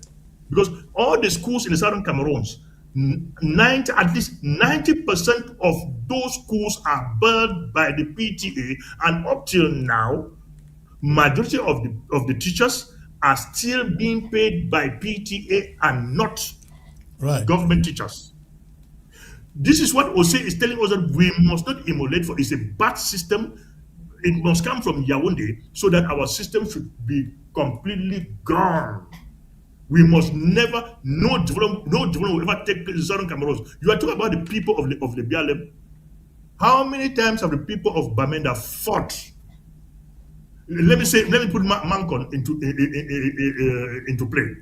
There was a day or a year late Palongla asked the Bamenda Urban Council, give me the plan of the road from City Chemist Roundabout, which is called Liberty Square, to end of Ta Musa, and let me construct that road. He said, I have the money, I have my equipments, give me the plan of this road and let me construct it so as to cause easy access to Longla College. They call him who? The Abbey. The Abbey, yeah. Ask Palonga to come and give him the money to construct it. Palonga said, no, I have my equipments, I have my workers, and the money. Give me the map of the road, how you want the road to look like, and let me construct it. He refused. He wanted Palonga to put that money into his hands, for him to steal part of that and put it into his pocket. Maybe by the end of the day, nothing will be done. And Palonga said, I'm not going to do anything. So these are the type of things that have been done in Bamenda. When Nanga's road collapsed or got dilapidated, Nanga wanted to refurbish that road, but they said no. It's a national program. You cannot do it, and Nanga died without that road being reconstructed. So these are the type of projects that La République has blocked in the Southern Cameroons not to kick off. Had it been these guys left the development of Southern Cameroon in the hands of Southern Cameroonians, we couldn't have been bothering ourselves about what they have to do in Southern Cameroon. We could have been doing it without looking up to them to do anything. But unfortunately, when we want to do it, they will set in within their bottlenecks to tell us how this one is a national road, this one is a national gist, you cannot touch it, it is only the government that can touch it, and by the end of the day, they want us to go back to the 10th century AD. They don't want us to see the light of day. That's the more reason they uprooted Yoke. That's the more reason they took over Radio Bamenda and sent to the north. Come, Chris, let me tell you something. When we went to Marwa in 1995 for the SDF convention, we were receiving, can you believe that we received Radio Bamenda in Marwa more than how you can receive Radio Bamenda in Santa? Absolutely. Mike, take it on. Please make it 1 minute. Let's open the phone lines and see if people want to call in and contribute. Yeah, Chris. I think the whole issue of federalism, from what I believe, and as you know, we think a well-organized federal system is the best for us, so far as the boundaries are, succinctly defined, and every single or local authority given the real authority as identified or as stated clearly in the federal constitution. Well, because it has to start with the federal constitution. That. We asked and asked So, and we asked and we asked, and they called No, us it would not pass, Chris. Nigerians. So we've gone No, past it's that. Right now we it's are ignorant. asking. Chris. Hold on. I give you the mic. We have gone past that. I mean, when I say we, I mean the majority, the overwhelming majority of us in the southern Cameroons. That doesn't stop people like you from arguing for federalism. If you get it, maybe we will share. If we get independence, we will share. No big deal. No Absolutely, big deal. I agree. But Comrade Chris, let me say this. What I'm just trying to say here is the fact that people should not be discouraged, or people should not follow politicians who may not necessarily understand exactly what they are politicking about. With this federal system we are talking about, no politics. We start with the federal constitution where everything will be clean and clear for everyone to know. No politician messes with maybe thinking that they are smart enough to mess with people's ideas or mess with people's minds. To think that a federal system. How about we start with a come together of the southern Cameroons and the Republic of Cameroon, and then we decide on what we want, either independence. Well, as it stands right now, Comrade Chris, as it stands right now, the only person who can do that is the president-elect, Mr. Issa Tchiroma Bakari, who had, during his campaign, made it very clear, and made it very clear that he is ready to bring those who are saying they want a separation, and those who are saying, in fact, whatever is on your mind. I agree with you. Bring them on the table. I agree with you. He said that during his campaign that he want the people to decide. However, do you think Issa Tchiroma will agree to a referendum that asks the question, if Anglophones want to go their separate way out their state? This is the thing that is left for Chioma himself to answer. But I bet you, if we, for the start, sit in one room with this guy, the questions would come and they would have an answer. That is what I believe in. We wait till then. Yes, Chris, let me just say this. There's something very important. Okay. You mentioned about Nigeria as an example, not to talk about the US because it's well developed. And that's true. I'm not talking about the UK also because it's well developed. Now, you mentioned about Nigeria. Do you know, just recently, I think about 2 weeks ago, the Nigerian lawmakers, they've started putting into law that every single state have their own federal police. Federal police, yeah. Yes. Yeah. Their own federal police force. So you can imagine how important this issue about federalism is, because it means every single detail. Because if you look at it this way, look at a big population, you will not be able to know the person who exists wherever, but you will know your neighbor by their name. Exactly. This is what it's all about. You will know your police officers, because that is the thing. They are from your neighbor. You will. That's the thing. That's what we do here in the UK. As I'm talking to you right now, if I talk too much, the police will come at my door and say, "Oh, you know what? It's late, but you are shouting." A police officer, they will come normally like another person, and with their names. They're not coming to arrest you, but just to keep the peace. That is how a federal system runs. Let me add something there. Lots of people see the abbreviation COPS. The cops are around. The cops were called. The cops are coming. They don't know what cops stand for. Community policing. Community policing. That's simply what it is. That means your police should come and work for your community, not for the federal government, but responsible to you. Your mayor is actually their employer with the funds coming from your taxes.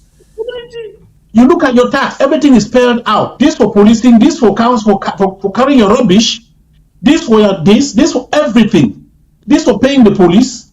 It's not like you the police they're not paid from somewhere else. You pay them. So if you have any problem, they have phone numbers there. You call at any time of the day to say this person is shouting at my door. I don't know what they want. Or I saw a shadow here. I don't know whether it's a human being or just a dog. The police will be there for you in a second. This is how they mean by a federal system. Absolutely. Comrades, please, let's leave it there. Let's open the phone lines and see if people want to call and contribute. I'll be right back. The workplace is changing faster than ever before. Whether you work in healthcare, education, law, content creation, insurance, real estate, human resources, accounting, or nursing, AI is becoming part of your everyday job. The question isn't whether AI is coming. It's whether you'll be ready. At Certified AI Academy, we teach practical AI skills through live, interactive classes led by experienced instructors. Learn the tools employers are already using today. Invest in yourself. Learn AI now, or someone who already has learned will be used to replace you. Certified AI Academy is now enrolling for our July session. Seating is limited and available on a first-come, first-served basis. Call or text 346-271-0711 today and secure your future. Grab your opportunity now. All right, ladies and gentlemen, at this moment, we open the phone lines for your calls, contributions, and questions. Let's get the phone number on screen, please. Okay, there you go. Remember, before you call, shut down the volume of your set. Whatever you are watching or listening from, shut down the volume, reduce the volume before you call so that there is no delay to the call. Again, the number is there on your screen. Go ahead and call that number. We have 8 minutes, actually 7 minutes to go to the end, to get to the end of this show. So go ahead and call. The phone line is open at the moment. All right, and let me get back to my panel. Mike and Sama, we've been talking about this federal structure. Does it surprise you that Joshua Osei, who has been in parliament, I don't know for how long, probably not less than 10 years, the leader of the SDF party, the SDF, I think, is a major opposition I'm talking about as far as representation in parliament is concerned, because Kamto doesn't have representation there, Tchiroma doesn't have any. If there are any other parties, it is either the CDU, the CDU, I mean, all those other smaller fractions, I should say, parties represented there. Does it surprise you that after all these years in politics, do you think he is just being naive, or he actually really means federation or federalism is an act of distributing the national cake? I think yes. Sama, go on. Yes, I think that Tchiroma is burying his head in the sand, thinking that his body is not being seen by the whole population. For the way Tchiroma carried himself in that interview, he was even worse than the worst CPG. No, you mean Joshua Osei, not Tchiroma. Joshua Osei. Sorry. The way he conducted himself is worse than any CPGM militant that is certified, that can come to this set and be interviewed over that same topic. That person will not misbehave the way what they call him, Joshua Osei did. It seems Joshua Osei needs a favor from the CPGM and wants to downplay everything that the SDF stood for for the past 35 years and counting because of his interest. I heard he's employed by Mr. Paul Biya's son. He's a friend to him, working at the port. I don't know whatever incentives that have been promised him this time around that he wants to play, that he's playing the game that he's playing now to get to the top of that incentive. For that is what Joshua Osei was doing. There is something that Joshua Osei really wants to get from the system that he's saving. For he is no longer an opposition in La Republic's parliament, but he is part and parcel of La Republic's CPDM parliamentarians. There was something that he said which baffles me, that Paul Biya is not a problem. That he supports Paul Biya in what Paul Biya is doing now with the centralization system, and if he's given that opportunity, he will continue with it. He said, if he's appointed vice president, you ask me a question about the vice president position, if it's given to him, what will he change? He said, he cannot change anything for the person seated at the top is the person controlling everything. So Joshua Osei does not have a policy of his own. Even if he's appointed, he will behave like John Guten. Papa for Yaounde said the same. I can't tell when I say, we will ask you, wait till you get an in stock for come tell we. We don't want to wait till Papa for Yaounde said if you can't talk. We want to wait till you come for tell we. They will all say, Paul Biya has sent them to come and say. So these are the worst type of people you can deal with in the Southern Cameroon, calling themselves politicians.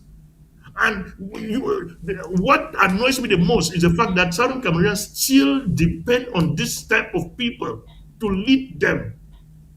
For this guy cannot lead me. To be serious, Osei cannot lead me. Mike, 1 minute, let's round this up. Yes, I think, Chris, thank you. There is one thing I want to say here. The general, I would say, those who call themselves opposition politicians in Cameroon, there is some level of messianism amongst them. They think they are the savior of the people. Other than if you talk against the regime, they will be thinking that, oh, they are the ones who are better. But that's not necessarily true. The reason why the regime is at the center stage is because they are the ones who have the authority as I would say a ruling party, or as the people who are legally nationally and internationally recognized as those representing the country Cameroon. Now, when I listened to what Mr. Osei was saying during your interview, I felt a little bit sad. Why? Because I thought after all this time, the first thing that would have happened would have been like a resounding apology. This guy, if you look at what they did during the preparation, right up to the elections and then after, till today, I am so shocked to have seen that Osei would come up and try to defend the indefensible. There are a lot of stuff that he said that I really found disturbing. Because in his position, if I were to start or have a political party that at one stage I went right up there in terms of popularity, and then at this point in time I find myself right down here, Chris, I would have resigned a long time ago. But what do? Most of them, they think that they are the Messiah. I am the one to save the country. I am the one to save the country. Look at what Tchiroma did within a very short time. Look at the movement that he gathered. It's not because the people think Tchiroma is the Messiah. It's because the people have some level of trust. Not that even like God says about the size of a mustard seed. They have a certain level. There's something. I know a lot of people don't like Tchiroma, but people should understand something here. People did not choose Tchiroma because they belong to a PCRN.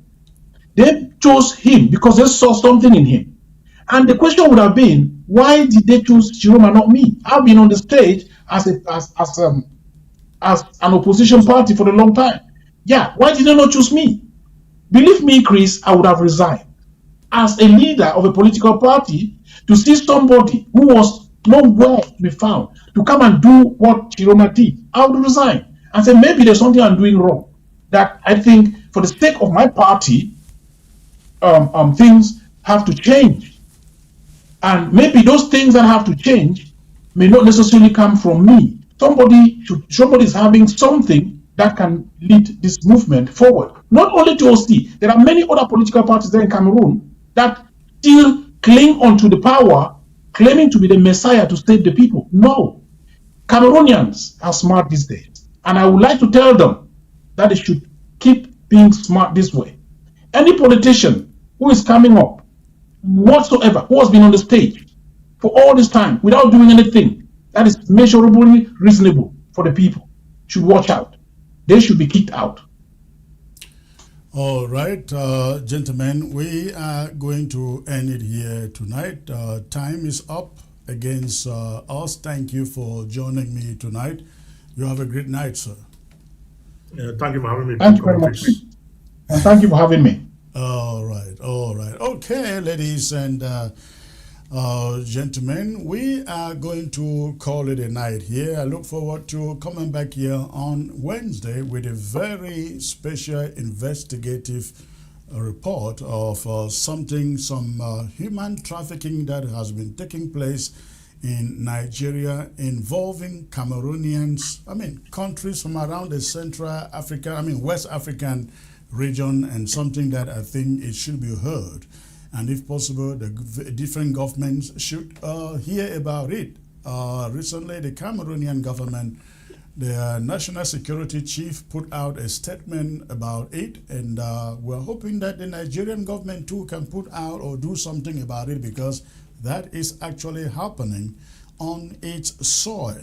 Again, I will bring you that report on the Wednesday, a very, very special documentary. Until then, please stay put and good night. The workplace is changing faster than ever before. Whether you work in healthcare, education, law, content creation, insurance, real estate, human resources, accounting, or nursing, AI is becoming part of your everyday job. The question isn't whether AI is coming.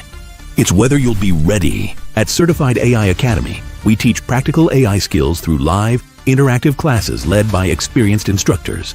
Learn the tools employers are already using today. Invest in yourself. Learn AI now, or someone who already has learned will be used to replace you. Certified AI Academy is now enrolling for our July session. Seating is limited and available on a first-come, first-served basis. Call or text 346-271-0711 today and secure your future. Grab your opportunity now. The workplace is changing faster than ever before. Whether you work in healthcare, education, law, content creation, insurance, real estate, human resources, accounting, or nursing, AI is becoming part of your everyday job. The question isn't whether AI is coming. It's whether you'll be ready. At Certified AI Academy, we teach practical AI skills through live, interactive classes led by experienced instructors. Learn the tools employers are already using today. Invest in yourself. Learn AI now, or someone who already has learned will be used to replace you. Certified AI Academy is now enrolling for our July session. Seating is limited and available on a first-come, first-served basis. Call or text 346-271-0711 today and secure your future. Grab your opportunity now. Performer in the music industry, and my own son as well, Chief Imo, has come up with something completely new. He has come up with a song dedicated to the fathers. You know, all through the years, we've had songs recorded in honor of women, year in, year out. Only the mothers have been enjoying adoration, enjoying adulation in songs. Imo have decided to make a difference, to do a song in honor of the fathers. Yeah, because we make the world go round. So when we go to and that is precisely what Chief Imo has done, so that anyị jezie n'ụka nna ka enwee n'egwu a ga na-agụ. Ọ bụrụ oge nche ebe dị mma ka m ga-enye nne m ka ka ga-enye nne m, ọ na-enye anyị nwa mmanya ọkụ ka ọ nwee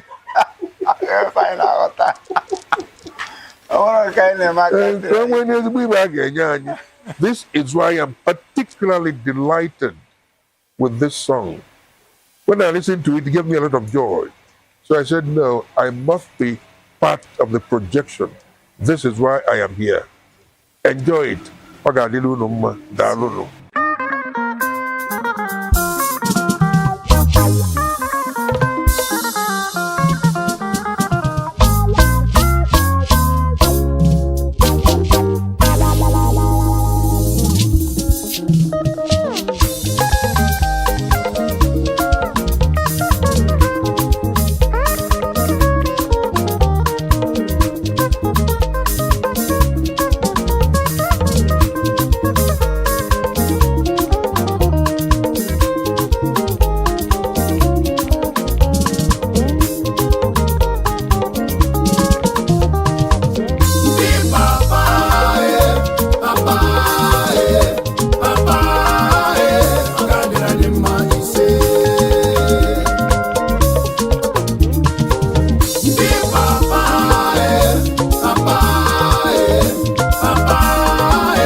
Onye papa asimo di woro gị mma ike bi ogologo ndụ oyi ga ya nwa ọnwa ike ị ga-atazi afụfụ n'ụwa riekwe uru afụfụ tara onye na-achụ ụgwọ ọsọ onye ahụ ga-akpọjukwu ọ ga-adịrị gị mma onye na-eleta ezinụlọ ya ndị nna niile asị m chi m gọzie unu onye ọbụla bụ nna asị m ọ ga-adịrị n'ụma ise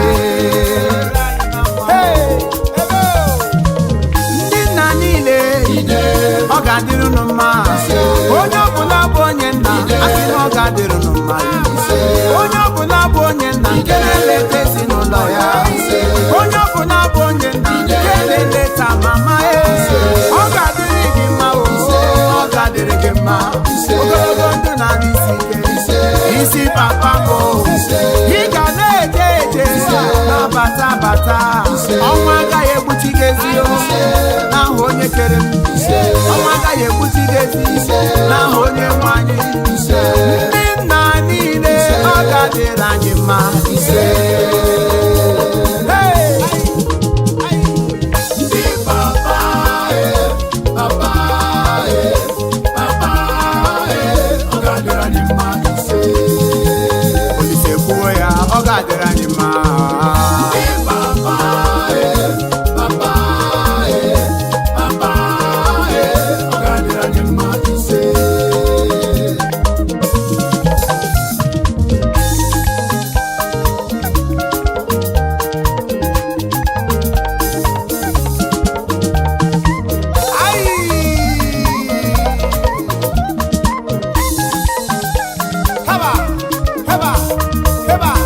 give me your attention. Come call again.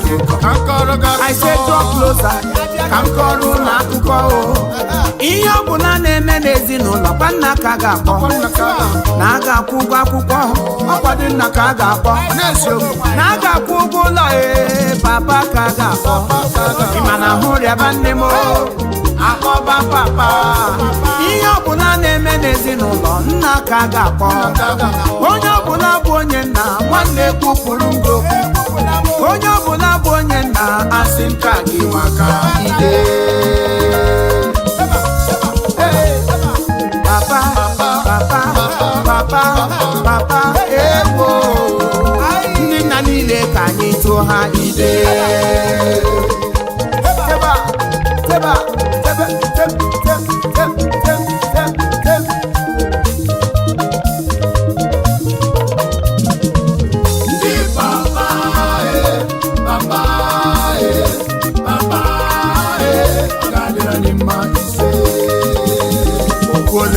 Okuwo ya.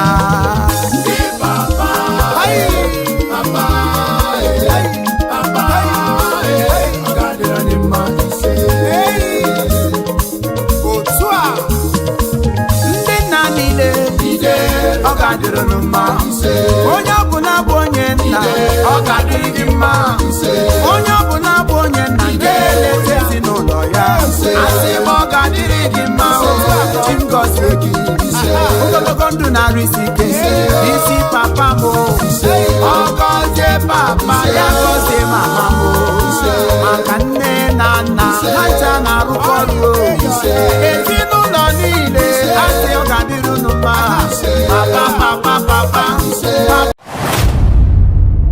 Have you noticed? The world is changing faster than ever before. Artificial intelligence is transforming workplaces, creating new opportunities, and reshaping entire industries. The question is no longer whether AI will impact your career. The question is, will you be ready? At Certified AI Academy, we're helping ordinary people gain extraordinary skills in just 8 weeks. Unlike many programs that leave you alone with recorded videos, our classes are taught live by experienced instructors. You will learn practical AI skills you can immediately apply at work, in business, or to launch a new career. And we don't stop at training. We help with resume development, job search support, and connecting graduates with opportunities. Many AI jobs today can be performed remotely from anywhere in the world. Our next session begins July 24th. Seating is limited. To enroll, text AI to 346-271-0711 or visit certifiedaiacademy.com. Have you noticed? The world is changing faster than ever before. Artificial intelligence is transforming workplaces, creating new opportunities, and reshaping entire industries. The question is no longer whether AI will impact your career. The question is, will you be ready? At Certified AI Academy, we're helping ordinary people gain extraordinary skills in just 8 weeks. Unlike many programs that leave you alone with recorded videos, our classes are taught live by experienced instructors. You will learn practical AI skills you can immediately apply at work, in business, or to launch a new career. And we don't stop at training. We help with resume development, job search support, and connecting graduates with opportunities. Many AI jobs today can be performed remotely from anywhere in the world. Our next session begins July 24th. Seating is limited. To enroll, text AI to 346-271-0711 or visit certifiedaiacademy.com.